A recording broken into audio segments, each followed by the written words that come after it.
here to welcome you to Majority Leader Steny Hoyer's annual Women's Equality Day Luncheon. Steny Hoyer has been an advocate for women's equality his entire career. While the Delta variant has created new challenges here in Maryland and across the country, I am optimistic because our president, vice president, and congressional leaders like Steny are committed to facing the pandemic head on. That leadership is made possible because of women like you and fantastic leaders like Mayor Keisha Lance Bottoms. We are so honored to have her join us today. We are the backbone of this party, and I'm so pleased to be here in support of my friend Steny. As the first woman and African American Speaker of the Maryland House, I know representation matters. That's why Steny put so much time and effort into helping women get elected to Congress. Our own House of Delegates is the most diverse legislative chamber in the nation. I am proud to say that our Democratic caucus is majority women. That is why we are a national leader when it comes to improving public education, ensuring reproductive health services, protecting voting rights, and passing an economic justice agenda. Our work is possible because of your support. Thank you for all that you do on behalf of Maryland women. Now, I would like to introduce the next speaker, Noreen Bodwie, President of the Young Democrats of Maryland. Again, thank you for attending. Enjoy the rest of the program.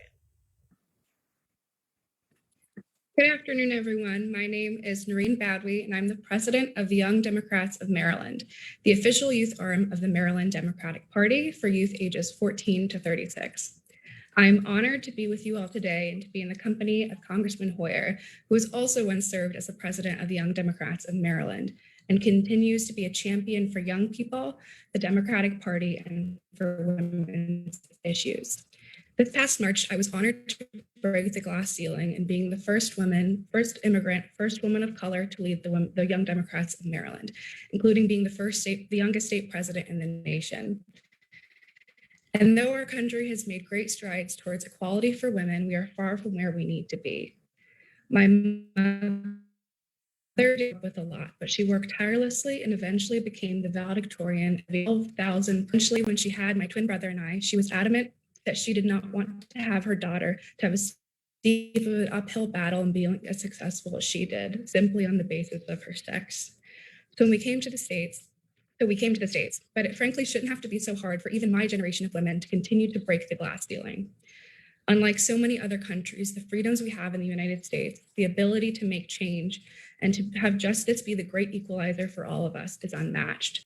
And if we want real results for women's issues, for our party, and for the things that matter, we need to get more people voting.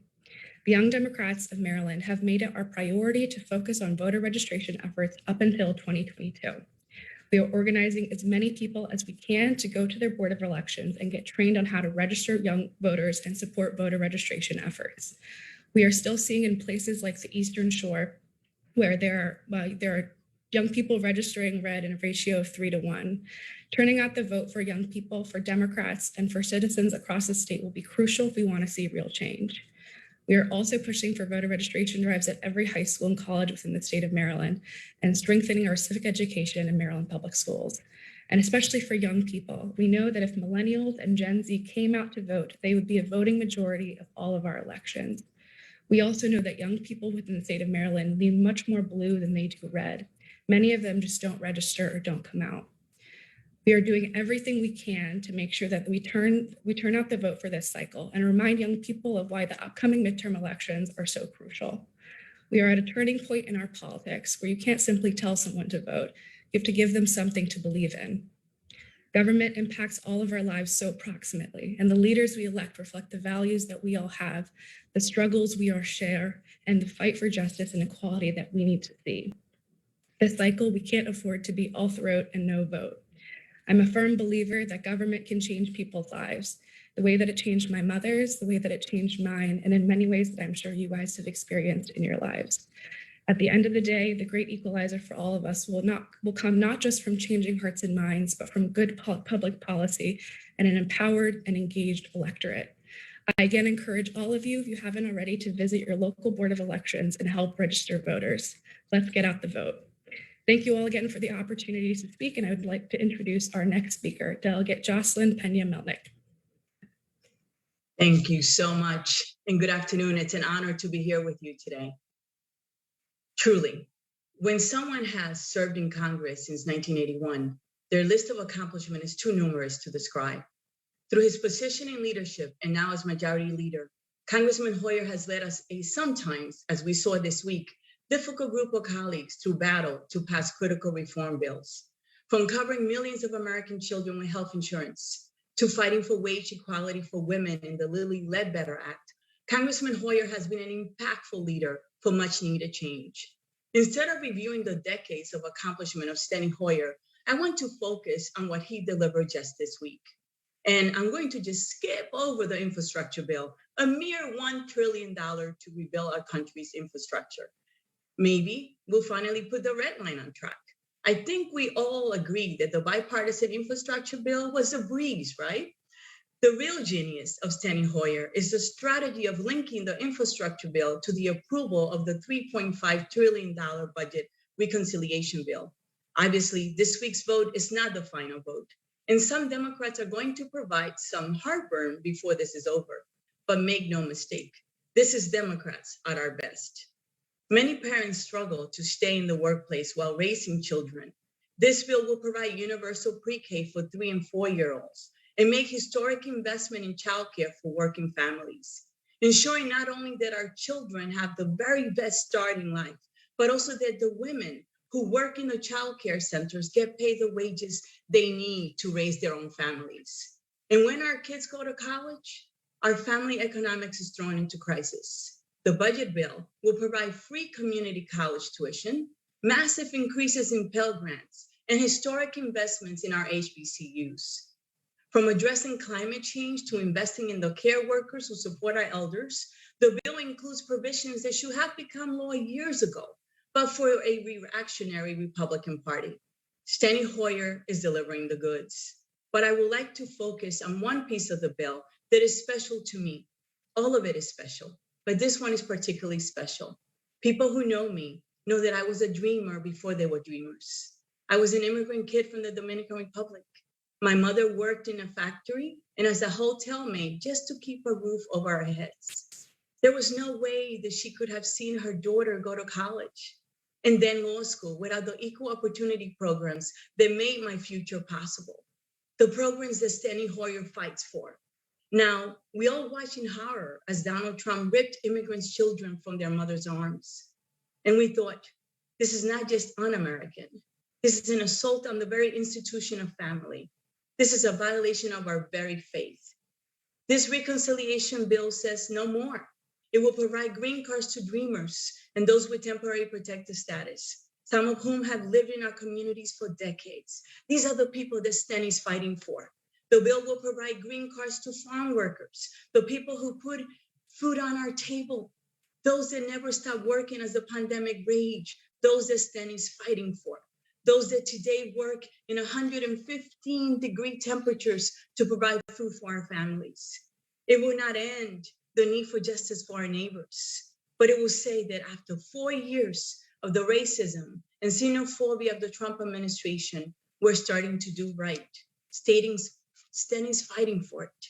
Delivering all these victories this week and into September is the genius of my friend Steny Hoyer.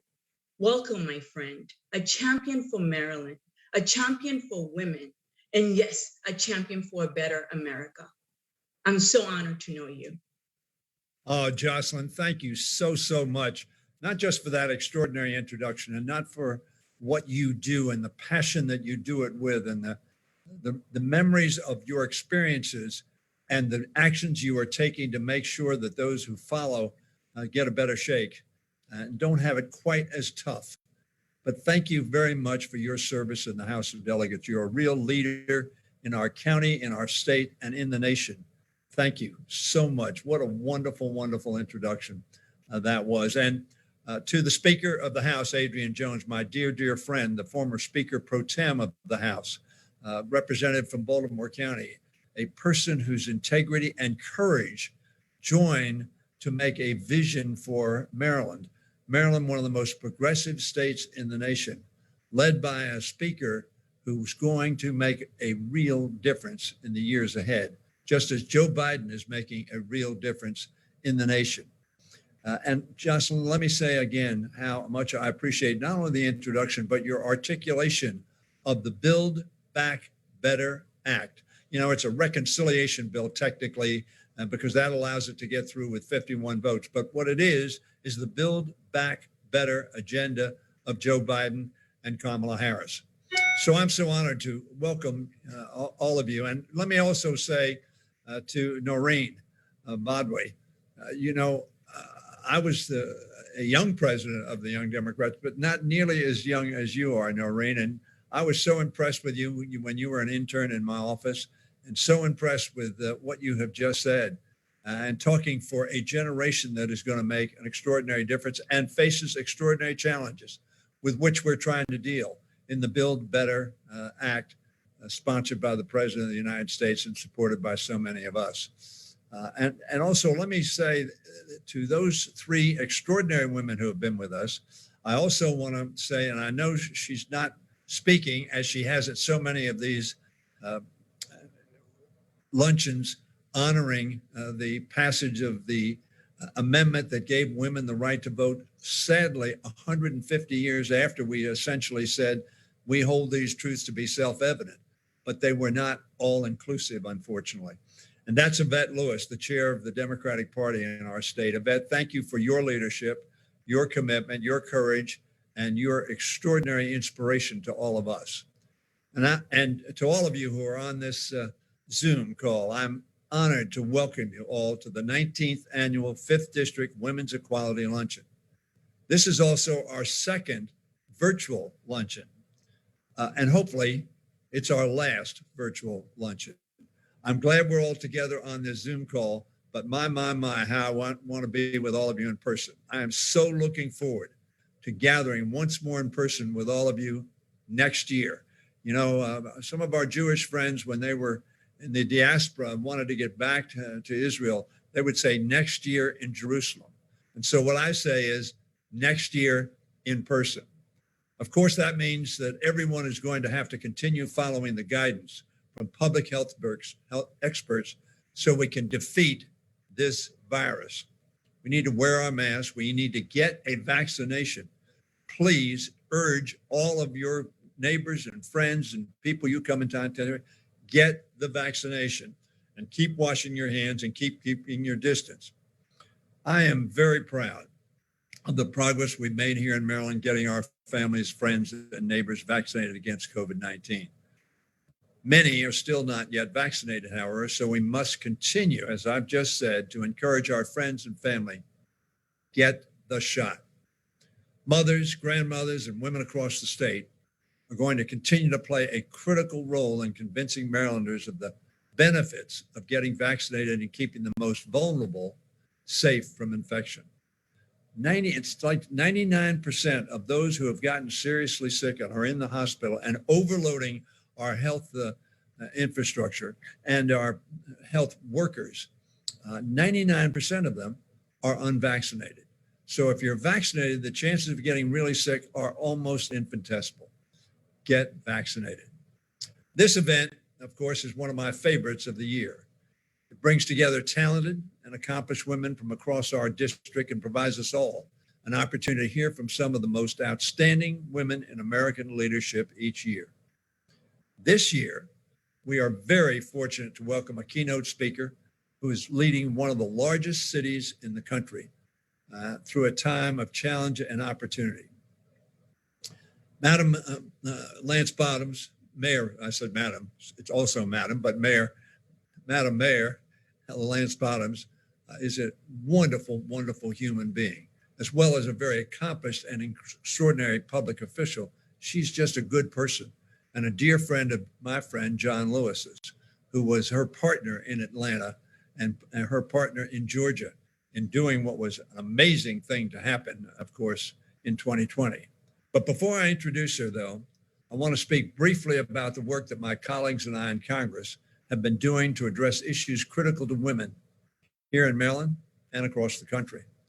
Alongside an historic woman, a woman who will go down in history not only as the first Speaker of the House of Representatives, but in my opinion, one of the most effective speakers in the history of the House. She's the first woman, of course, to serve in that role, and a native daughter of Maryland, born in Baltimore. I am proud to lead a House Democratic caucus that is more diverse and more female than at any time in history. Accomplished legislators, medical practitioners, teachers, community activists, business owners, military veterans, talented women are at the heart of our caucus and its work for the people. In these first 8 months of the 117th Congress, our majority has already passed a long list of very important and consequential legislative pieces that promote equality, improves women's lives, safety, and economic empowerment. Among them are the American Rescue Plan, which not only got shots in arms, but money in pockets and helped businesses stay viable. The child tax credit that was in the American Rescue Plan and which is also in the bill that I call the Build Back Better Act, was the child tax credit for working families. It's going to lift half of the children that are in poverty out of poverty. We need to do more, but that is such an extraordinary step, helping women and helping children. The Paycheck Fairness Act, which was referred to by our previous speakers, making sure that women are paid equally for equal work. There's no justification for not doing that. And very frankly, John Kennedy passed a bill in 1963 that said that's what we're going to do. How sad it is that some 57, 58 years later, that we're still passing legislation to make sure that it's true. Also, the Violence Against Women Act, which almost always was a bipartisan, overwhelmingly supported act, which unfortunately was opposed by many Republicans this year. We also passed the Pregnant Workers Fairness Act so that women would not be discriminated against simply because they're with child.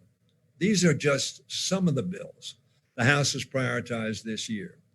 This pandemic has highlighted the inequalities that women still face in our economy. Millions of women had to leave their jobs during the pandemic. And while many of these jobs are now roaring back, the impact of those jobs losses is still being felt among women and their families. This job loss is especially pronounced, as I think many of you know, for women of color who continue to face long-standing economic disparities. That's why House Democrats continue to be laser focused on passing additional legislation to help women get back to work, create more equitable opportunities for women to get ahead, and to make it easier for families to afford high quality child care. Absolutely essential. And that is a huge part of the Build Back Better agenda. Far too much of the burden of child care and elder care is still placed on women's shoulders, making it harder for them to get ahead economically. The funding bills we passed last month invest billions of dollars in programs in child care programs and making it more accessible for low-income parents.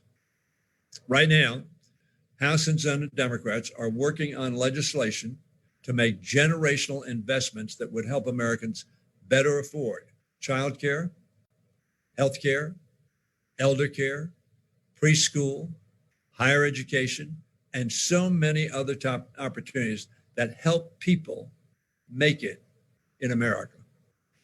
Now, let me get to that extraordinary American that I referred to a little earlier, Mayor Lance Bottoms.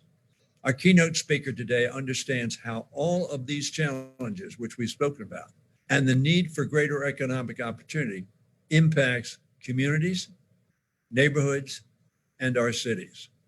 As the mayor of Atlanta, whose metropolitan area is the 9th largest in the country, Keisha Lance Bottoms is deeply engaged in addressing our most pressing public health and economic crises.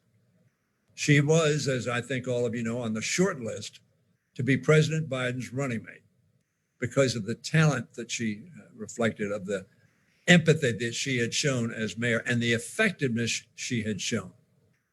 Her experience handling the COVID-19 crisis in her city, her championing of voting rights, and the thoughtful way she approached the Black Lives Matter protests in her city last year made her an evident of what an outstanding leader she is.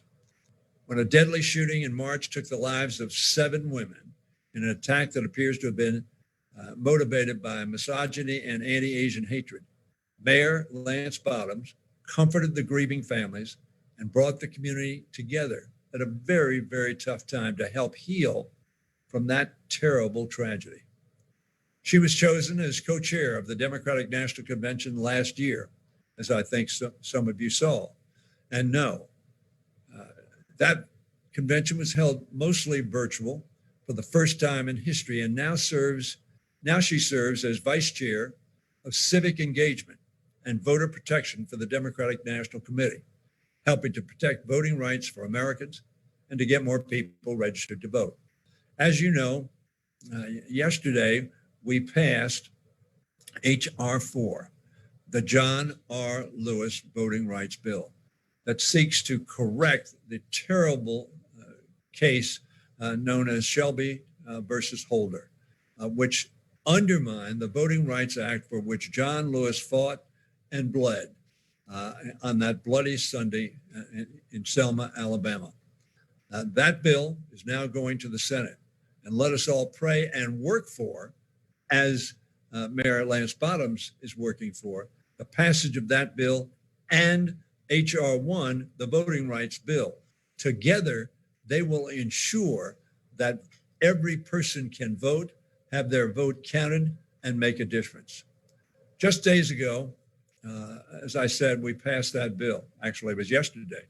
And I would urge all of us to make sure that that action is known. Every Democrat voted for that bill, every Democrat, unanimous, and every Republican voted against it. The major piece of legislation draws on the legacy of my friend John Lewis, who passed away, as all of you know, last year. What a wonderful life. And as I made a comment earlier, Mayor Lance Bottoms and I were at the funeral together in his church. It pays tribute to him, that bill, and the other civil rights heroes who marched in Selma, Alabama in 1965 to draw the nation's attention to disenfranchise of Americans, American women and men.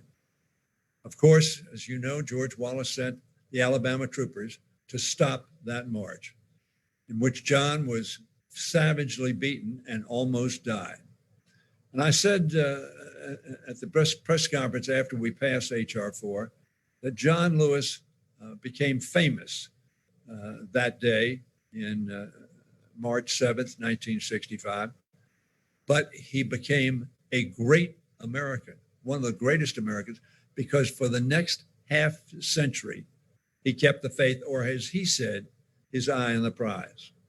The bill that is named for him protects voters by restoring the protections of the 1965 Voting Rights Act that had been struck down by the Supreme Court in 2013 and then unleashed a wave of voter suppression laws across the country. I'm sure the mayor will talk about what's happening in Georgia and in other places. One of the worst examples of that is seen in Georgia, where the Republican-controlled state government has enacted a new law that would, among other things, make it harder to register, make it harder to get a mail-in ballot, and make it a crime. Think of this, make it a crime to offer voters standing in line at the polling places water. How perverse, how mean, how un-American. All of these are serious concerns to Mayor Lance Bottoms in her role in the DNC, but also because it affects her constituents in Atlanta directly. Mayor Bottoms was born and raised in Atlanta, her hometown, where she graduated from a high school named in honor of a great son of Maryland, Frederick Douglass. After earning her undergraduate degree in communications at Florida A&M University, she received her law degree from Georgia State. Before her election as mayor in 2017, she worked as a prosecutor, represented kids in juvenile court, and served on the Atlanta City Council. It is my distinct honor to welcome this year's keynote speaker, herself an extraordinary example of women's effectiveness in public life as well as private life, joining the ranks of past speakers like Chairwoman Maxine Waters, Mayor Muriel Bowser, and County Executive Angela Alsobrooks. Ladies and gentlemen, my friend and a great leader of our country, Mayor Keisha Lance Bottoms. Madam Mayor. Thank you so much, Leader Hoyer, for that very kind introduction. And in true 2021 fashion, as soon as I unmuted, someone started a weed whacker right outside of my window. But it's 2021, so what else do you expect? So if you hear some loud noises, you'll know that the lawn is going to look great by the time I'm done speaking. But thank you so much for convening this virtual luncheon today. And thank you so much for your leadership and all that you are doing. We had an opportunity to just share some very fond memories of my friend and your friend, Congressman John Lewis, before we came to the larger group. And John Lewis was such an amazing example for all of us. He gave all with his heart. He gave it all with the work that he did. And it is in his memory that we have to continue to fight. As Jocelyn and Noreen reminded us today, this democracy is for all of us. While many across the country knew John Lewis as this iconic figure, for us in Atlanta, he was our friend. He was our hometown hero.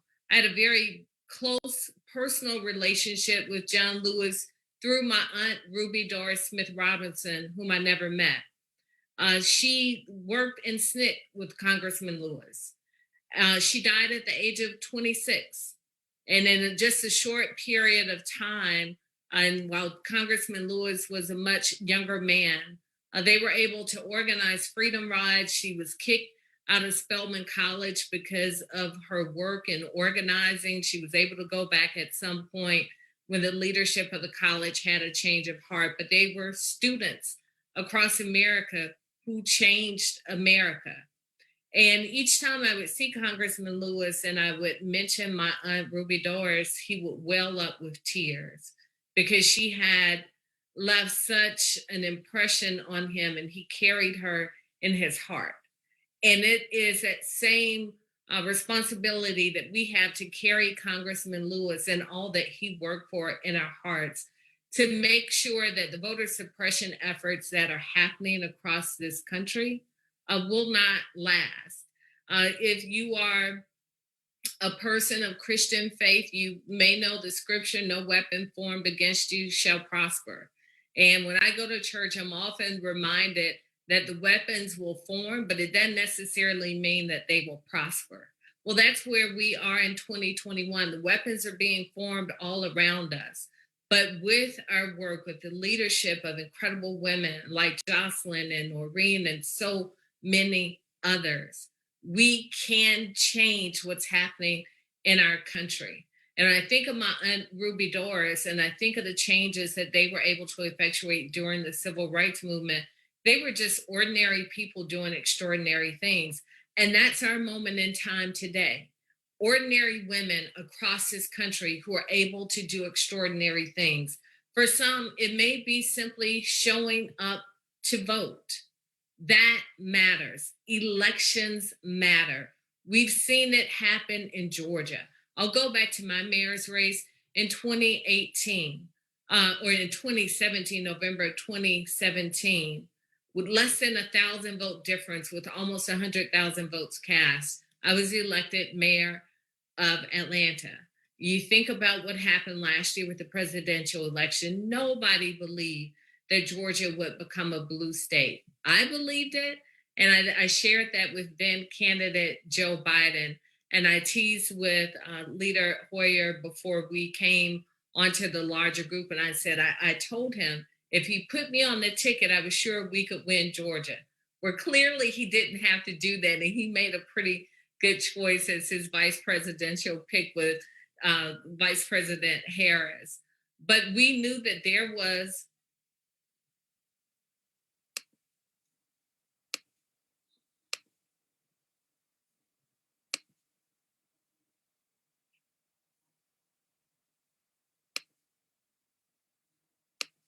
I'm sorry, my screen blacked out. Just want to make sure I still had you there. We knew that there was an opportunity to change this state blue, and we were able to do it with ordinary people, ordinary women organizing across our state, making a difference. And then if one time was not enough, we were able to go back out and we were able to do it by electing 2 senators, sending Senators Warnock and Senator Ossoff to Washington. And boy, what a difference it has made across our country. You've heard Leader Hoyer speak of so many things that our Congress has been able to accomplish, and even the prospect of accomplishing even more has been possible because women like you mobilized and made a difference. And people often think that our democracy is for someone else. It's not. My personal story, as we heard Noreen and we heard Jocelyn share their stories, very similar story, coming from a background, a mother who worked 2-3 jobs to make ends meet. My father was a well-known entertainer who was incarcerated when I was 8 years old, and he struggled with addiction. And here I am, sitting as the 60th mayor of Atlanta, inspired by so many of the hardships that my family faced, inspired to make a difference in the lives of others. That's what we are doing across this country. And in the same way we were able to mobilize and register people to vote in Georgia, it's the same way that you can do it in your communities. And it's going to take a lot of work. Ambassador Young often shares the story of his first election to Congress. And he shared there was one day of voting. It rained all day and the night before, and people didn't think that anybody would show up at the polls. And there was an over 70% turnout in the African American community. He shares his story as a reminder that no matter how many obstacles are put in our way, we still have the power to make a difference. In the same way that John Lewis made the difference, in the same way that my Aunt Ruby Doris made the difference. It didn't matter that she was young. It didn't matter that she was a woman of color. It didn't matter that she was a student. It didn't matter that she was locked up in Rock Hill, South Carolina, and Mississippi. All of these obstacles didn't make her stop pushing for change. That is the moment that we have, whether it's showing up to vote, whether it's registering people to vote, our voices count and our votes matter. And when I look at the way that young people have mobilized across the country and the excitement that they have had because they've seen the power of their vote, it continues to inspire me. I think of my oldest son who voted for the first time this past presidential election. Now, I tried really hard to get him to work on my campaign for mayor. He didn't have any interest in working on my campaign, but he went out and he knocked on doors for Senators Warnock and Ossoff. And you can't tell him that everything that he did was not the deciding factor in the election. So I'll take the wins wherever I can, but it's just my reminder that people have to feel like they are making a difference, that their investment makes a difference. And people often think that they don't have extraordinary stories or extraordinary resources to make a difference. But as women go, so go our communities. The issues that I deal with and the challenges that I face in my kitchen every day with my family are the challenges that I am able to bring to the table as mayor and really champion as things that make a difference in our communities. You have the same ability. We're already leading across the country. We lead in our churches. We lead in the PTA meetings. We lead as teen moms. We lead in the workplace. It's just not often called leadership. And so, as vice chair of the DNC, we will continue to do everything that we can to make it easier for people to vote, to fight voter suppression efforts in states like Georgia, in states like Florida and Arizona, and so many other places. But at the end of the day, no matter how many suppression efforts are put in place, we still have the ability to show up to vote. That is our sacred responsibility. And I know that it would make Congressman Lewis so very proud to see that we are still carrying in our heart the fight that he laid out for all of us. And so I thank you, Leader Hoyer. I thank you to all of the women across Maryland and all of the women who are making progress in our nation. As Frederick Douglass said, if there is no struggle, there is no progress. We may be in a time of struggle now, but we know that the progress will continue to happen when we continue to show up, vote, mobilize, and lead in only the way that women are able to do. So thank you so much for having me today. Thank you very much for being with us, for your compelling remarks, for your example of leadership and courage, and overcoming very substantial obstacles. The Republicans are trying to put every obstacle they can in the way of voters in this land, and that is sad. But you showed in Georgia, you and Stacey Abrams and so many other extraordinary women, as well as men, showed that, in fact, we can overcome obstacles. And that's what we're going to do.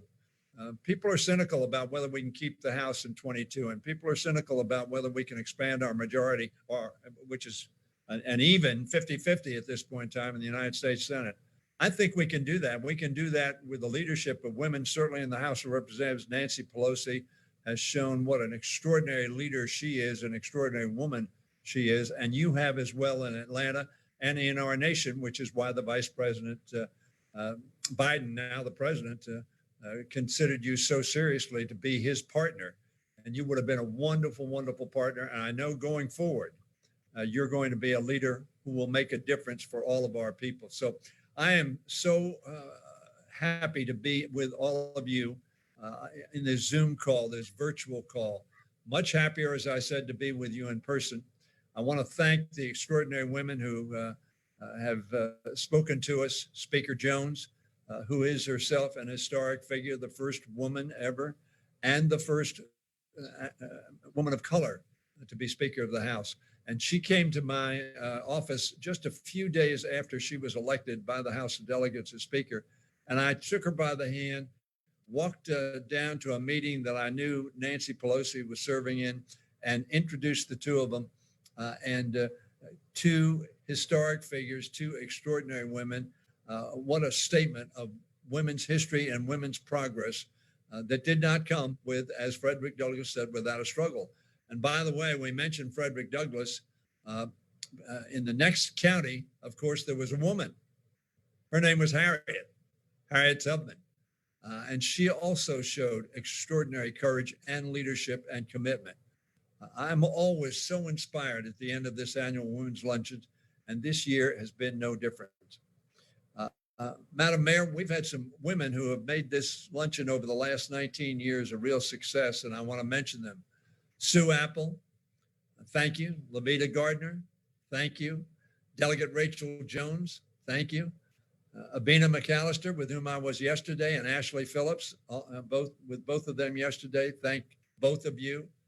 Betty Richardson, Madam Mayor, has been with the 5th Congressional District longer than I have. She worked for my predecessor and is an extraordinary leader, not only on this luncheon, but also on our Black History Breakfast, which we've had 40 times.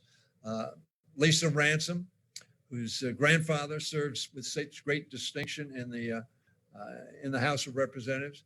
And last, but certainly not least, a new friend of mine, City Council Member Brianna Urbina. She's a brand new council member. Congratulations, Brianna.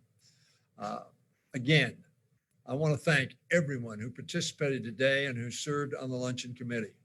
I want to take a moment to remember committee members Karen Fennell and Maggie Reynolds, both dear friends who passed away since last year's event. Today, we remember them and their wonderful contributions to our annual luncheon and to the celebration of women's history here in the 5th District. I am so grateful for all of the outstanding women leaders in Maryland's 5th District who attend each year and make this event even more special. I want to thank our trailblazing Maryland women, like Speaker Jones, as I said, who made time to be here with us. I want you to know that this is one of the highlights of the year for me. And as we move forward from this day, I hope we will all take the inspiration from these wonderful leaders and go forth in strength and determination to continue making our district, our state, and yes, our nation a place where all women can reach for and achieve their dreams, where every individual can get ahead and have an equal shot at success. We're now in the 2nd century of women's suffrage in America. In that 1st century, we saw a struggle to ensure that all women, including African American women and other women of color, could participate equally in our democracy. That was the premise of our Declaration, and it is the premise of America, but we haven't always lived it out. We are now doing better. We now have a diversity that would have been unheard of 100 years ago, 50 years ago, 20 years ago. We've seen women and men use their votes to elect talented women to public office who broke barriers and showed others what was possible and what women's leadership looks like. Now, as we enter this next century of women's votes, America will continue looking to talented women to lead us forward. And judging by the women here today, and with whom I'm honored to serve in Congress, that future will be very bright indeed.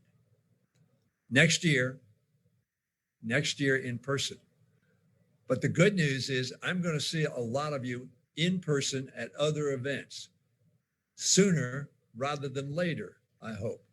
And when I do, we're going to give one another a hug and say, this was a good luncheon, but it's going to be better next year when we can come together, having defeated this scourge that we call COVID-19, have reinvigorated our economy, and have passed legislation which brings children out of poverty, makes sure healthcare is accessible, makes sure that everyone who wants to can pursue an education to the ultimate of their ability and their inclinations. We're going to make this a better country, and we're going to build back better with your help. America will continue to strive to be a more perfect union. God bless our troops. God bless our country. God bless